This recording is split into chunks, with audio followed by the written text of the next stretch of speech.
बिस्मिल्लाहिर्रहमानिर्रहीम अस्सलाम वालेकुम। किद्दां तुसीं वधिया, उम्मीद करदी है सब खैरियत नाल होणगे। अज दी रेसिपी आलू पालक और मेथी बगैर लाल मिर्च तो पकाने दा तरीका बहुत ही ज़बरदस्त और बहुत मज़ेदार बनदी है। बिस्मिल्लाहिर्रहमानिर्रहीम बिस्मिल्लाह दी बरकत है। इहदे विच मैं पाऊंगी 1 चम्मच घी दा, ठीक है ना, और एक छोटी साइज़ दी प्याज। और प्याज नूं ब्राउन करूँगी, इन्ना ज़्यादा डार्क ब्राउन नहीं करना, हल्का जिहा कलर चेंज करांगे प्याज दा। और बहुत ही ज़बरदस्त रेसिपी है। लाल मिर्च इहदे विच नहीं ऐड करूँगी और इहदे विच मैं केड़ी मिर्च ऐड करूँगी वो मैं तुहाडे नाल शेयर करूँगी। हाफ चम्मच मैं लहसुन का इस्तेमाल कर रही हूँ और हाफ चम्मच मैं लहसुन पाया। इहदे विच अच्छा जिहा कलर हो जाऊगा, थोड़ा जिहा ज़बरदस्त खुशबू आएगी लहसुन ते। और आलू दे विच लहसुन बहुत ही ज़बरदस्त लगदा। इहदे विच मैं पा रही हूँ अदरक, ठीक है ना, लहसुन अदरक दोनों तुसीं इस्तेमाल करने आ। और बहुत ही ज़बरदस्त इहदा सालन बनेगा ना, बहुत ही मज़ेदार चस्केदार रेसिपी है। और इहदे विच मैं पा रही हूँ 1 टमाटर, ठीक है, कोई भी इन्नियां ज़्यादा चीज़ां ऐड नहीं कर रही मैं इहदे विच। बहुत ही सिंपल जी बहुत ज़बरदस्त रेसिपी है। और लाल मिर्च तो मैं इहदे विच ज़रा भी इस्तेमाल नहीं करूँगी, बहुत ही मज़ेदार लगेगी।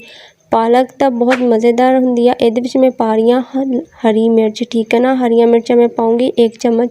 बहुत ज़्यादा तिक्खी हुंदी है हरी मिर्च, मैं लाल मिर्च इहदे विच नहीं इस्तेमाल करूँगी।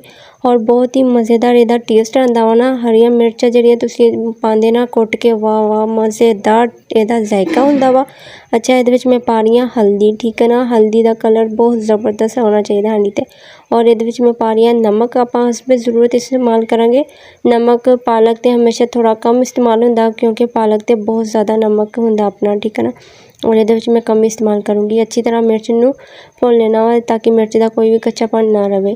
ज़बरदस्त खुशबू आएगी, बहुत ही मज़ेदार रेसिपी है और बहुत ज़्यादा टेस्टी बनेगी।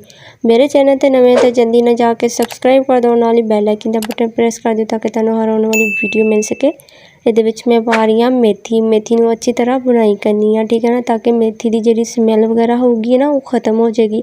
और बहुत ही मज़ेदार जो मेथी दी खुशबू आन लग जाए ना, तुसीं समझ जाओ अच्छी तरह बुनाई हो गई है। मेथी दी अच्छी तरह बुनाई हो चुकी है। और इहदे विच मैं पा रही हूँ आलू, 2 आलू ले सी बारीक कट लिया और बहुत ही अच्छी तरह बुनाई कर लेनी है आलू दी। बहुत ही मज़ेदार खुशबूदार और ज़बरदस्त जिहड़ा जायका आएगा ना, बहुत ही मज़ेदार लगेगा। आलू दी अच्छी तरह बुनाई करनी है। वीडियो नूं तुसीं पूरा देखना वा, वीडियो दा कोई भी पार्ट तुसीं मिस नहीं करना। बहुत ही मज़ेदार जिहड़ी आलू पालक दी रेसिपी है ना वो मैं तुहाडे नाल शेयर कर रही हूँ। और मेरे चैनल नूं सब्सक्राइब करना ना भुलिया करो, नाल ही बैल आइकन दा बटन प्रेस कर दिया करो ताकि तुहानूं हर आने वाली वीडियो मिल सके। और लाइक लाजमी कर दिया करो। अच्छा जी, जो तुसीं मैनूं कमेंट करदे ना लाजमी लाइक भी कर दिया करो। लाइक तो एक बनता ही है ना, कमेंट करन आंदे आ तो मेहरबानी लाइक भी करके जाया करो तुसीं। और मेरे चैनल नूं सब्सक्राइब करना ना भुलियो। अच्छी तरह बुनाई होने तो बाद मैं इहदे विच पाऊँगी पालक। पालक नूं मैं बॉयल कर लिया सी, बॉयल करने तो बाद मैं पालक नूं मैं अच्छी तरह ग्राइंडर कर लिया सी, ठीक है ना। बहुत ही मज़ेदार आ और ज़बरदस्त लगेगी। इहदा बहुत जल्दी बहुत ही प्यारे तरीके नाल बन जाती है आलू पालक, बहुत ही मज़ेदार और बहुत ही अलग अंदाज नाल, ठीक है ना। पालक नूं ग्राइंडर करने का मकसद है बहुत ही ज़बरदस्त लगदी है। इहदे विच मैं पानी पाऊँगी थोड़ा, जिहड़ा पालक नूं बॉयल कीता सी ओहदा थोड़ा जिहा पानी मैं एक्सट्रा रख लिया सी ताकि मैं इहदे विच ऐड कर सकां। बहुत ही मज़ेदार खुशबू आएगी। सिर्फ मैं 10 मिनट वास्ते मैं कवर कर दूँगी, सिर्फ 10 मिनट मैं कवर करूँगी ताकि आलू जिहड़े ना अच्छी तरह गल जान। 10 मिनट ते ज़बरदस्त आलू गल जाने।